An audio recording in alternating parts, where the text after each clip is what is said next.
provide a level playing field to all aspirants across disciplines and languages. To discuss that, we'll be soon joined by S. Narayan, Honorary Advisor with the UPSC, B.S. Prakash, former Ambassador, who's of course a former IFS officer, is also with us. Shailja Chandra, former Chief Secretary Delhi, is with us, and so is Sunil Kumar, who is representing on the show students protesting against CSAT, who want CSAT scrapped.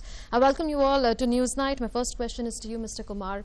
What objections do you have with the present examination format? First of all, the way the exam was brought in, right? In 2009, a one-member committee was constituted, Professor S.K. Khanna, and he has been an IIT professor. The current chairman, who was chairman at that time also, he was again from IIT Delhi. The secretary, Rakesh Kumar Gupta, additional secretary, right? He again is from IIT Delhi. Now that's not biasing. One can have such a representation. But then the syllabus that was chosen, right? That's a syllabus which is similar to CAT, ZAT, GMAT exams, right? And that's a test which engineers gives to join the management colleges. Now, even that, if that is not even biasing, then after the test has been taken, the representation of BA students and people from rural background has gone down, and the representation from urban elite engineers have gone up. Now, if you don't call this biasing, then what you call this biasing? Second thing, society is a social being, right? So why is a test, why is a syllabus which is being administered to engineers is being administered to normal candidates? Why is this being done? So I'm questioning the whole way that it has been brought up without the deliberation, and then we are seeing the fallout that is happening. UPSC is an exam conducting body. We are seeing that there is a discrepancy in the question paper, the translation, all this thing. In 2007, their paper was leaked and it was subsequently cancelled. So it has all the problems that any exam conducting body has. So to say that it is immune and it can do whatever it wants to is wrong, and it's against the students' will. So that's what I want to say. Okay, Mr. Prakash, are the arguments valid that he's giving, or should status quo continue? I don't necessarily argue for the status quo, but I think the purpose of the examination by the UPSC is to really select competent people, people of good judgment, people with basic abilities in terms of comprehension, in terms of quantitative aptitude. These are all requirements of the modern age.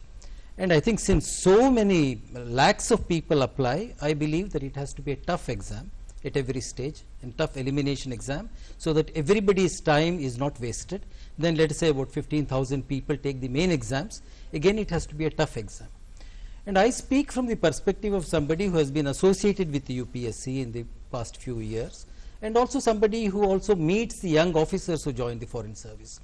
And I find that there are people who are coming from the rural background, people who are coming from all streams, though I do concede the point which was just made, that there seems to be a preponderance of engineers and people with mathematics or medicine. There seems to be a rise.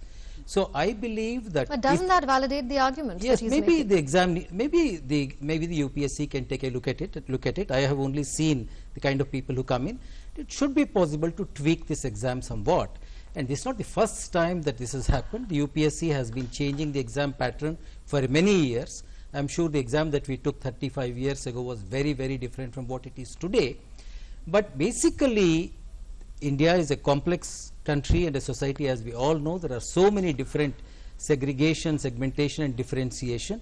You will never find a system of examination in which there is no presumed bias. I mean, some person or the other says that I'm affected by this because I come from this part of India or that part of India. So you're saying language comprehension as well as analytical ability and solving mathematical problems should very much be part of the aptitude test, which is there in the prelims examination, and these things keep changing with time. Yes. But the point that has been made by students, and the point which he is also underscoring, Mr. Kumar with Shailja, is that the examination pattern is skewed against those from non-science backgrounds and non-English medium backgrounds. Is there a level playing field really? You know, I had a look at some of the previous papers which were on the internet, and what I found was that there is a great emphasis on acquiring a certain degree of knowledge which does not come from cramming books. It doesn't come from general knowledge books. You either know it or you don't know it. I'll give you an example. Malaria has spread in this country. Why? 4 reasons. One of them happens to be because the mosquito is resistant to DDT, and 3 other reasons. Now, if you're a person who's generally been reading, you would know the correct answer. You will not get it from a mug book. So, in a way, the aptitude test is trying to look for whether you have the ability to think beyond what books tell you, and you are perceptive enough to care about public concerns. I would also say that there are questions which go into what is the difference between an asteroid and some planet or something like that. Now, that is definitely something which a humanities student may not know. On the other hand, a humanities student may get some other question. I would say that the aptitude test is a must, much more so now, because you find that the students who come and join the services may not have the dedication to public service, and the one way of finding it out is through the aptitude test.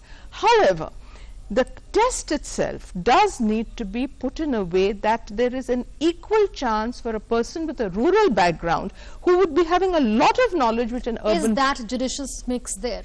I did not see that much of a mix. I did not see that kind of. Now, this malaria question, yes, a rural child may be able to answer, an urban person may not unless he has been reading. But there are questions on science. There are some questions which are very related to books which you may never have read. So, is there any validity in the argument that is being made that the balance tilts in favor of urban English-speaking students, or students who have studied in English medium, and those who have had science and management or commerce as their backgrounds? I would as opposed to humanities and non-English be able to. I know students. I'm not exactly giving you a yes or no answer. That it's difficult to give you a yes or no answer, because the fact is that when a student is sitting for the exam, there are a large number of questions.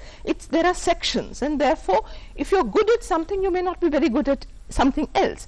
I think that the aptitude test is a must, but within that, there has to be a feeling that if 40% of your aspirants are coming from rural areas, maybe 60%, you have to keep in mind that mindset. And before I finish, I want to say, at the time we got in, there was a lot of emphasis on public school education.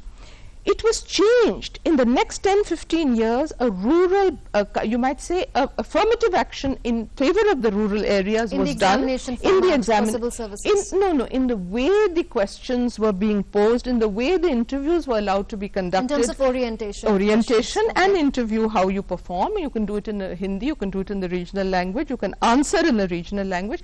All this came, and I can tell you that as Chief Secretary and as Secretary to Government of India, I have had the opportunity of looking at the ACRs of officers who have to be inducted at Joint Secretary level. You know, I used to go back and say, what is your father? 3 out of, you might say, 7 would be having a background which is rural. When was that? This was, I would have done this work about 8 years ago. Okay. And 8 or 10 years ago, this was the background. 2004 or 2006. Yes, okay. and you found that these students were, my father was a peon, my father is a laborer, my father is an agricultural laborer, and they were by then ready to become joint secretaries. They had gotten much earlier, they had gotten about 15 years earlier. Now, I would say that the government had already moved in favor of the rural areas. So, the aptitude, is this affirmative action then in favor of those from urban areas? No, I don't think it's the point to be answered over here only is that what was said about translations, those were ridiculous. I looked at some of those translations. You could not have translated that into Hindi the way it was done. It was unfair to a student. Right. Those are the things which require moderation. You should not dump the CSAT, and there should be no feeling that every person in the country has an equal chance to become an IAS officer. That is not possible. You're going to take just about 300 people out of 6 lakh who are applying. So she's saying that every person who applies cannot have an equal chance of qualifying. Fair enough argument. So are you saying that in order to have a level playing field? What I'm questioning here is, I'm questioning the intent of the committee, the formation of the committee, right? The people involved in the decision making. Knowledge is in totality. That's the first part. One man cannot know everything, right? Whatever came up with a very limited understanding. They are biased in not only in the formation of the committee, then they are also biased in choosing a syllabus. My question is, when you look at aptitude test for a civil servant, is the aptitude not honesty? Is the aptitude not hard work, right? why is the aptitude 10th level mathematics? That's the first question. Because isn't ethics and morality also ethics very and much morality a has part come of in the the mains. decision-making questions that are posed in the syllabus? Ethics and morality has come in the mains exam, which has come now, right? Which is a very good development on their part. But in the pre, right, when they are eliminating people based on social economic conditions, right? Because the people who are protesting, they may not be able to very fluently speak, or they may not have the social upbringing, right? So isn't the emphasis should be more on training? Why can't there be two set of rules for foundation course? Why can't the people from Indian languages be sent to London or New York to be trained, and then people who are writing the exam in English? So you're saying let them qualify prelims, means and interviews, and then give them English language training? Of course, that's one part, but also the another part is the whole way the aptitude has been framed. Because see, the cover is very good and great, but inside, when you look at the syllabus, when you look at the things that are there, I don't see there is something which is of great value. Right? And we have to first of all define what are the aptitudes. Somewhere I feel that has not been clearly articulated, right? Things that have been done and not been researched into properly, right? And the fallout has been this, because we are seeing that the very basic translation is not been taken care of. Okay. Right? So these are the things. Mr. Narayan, the point that is being made by aspirants who are protesting against CSAT is that it is skewed against those from non-science backgrounds, that is from humanities backgrounds, and against those who are not proficient in the English language. One suggestion is that maybe after qualifying the civil services exam,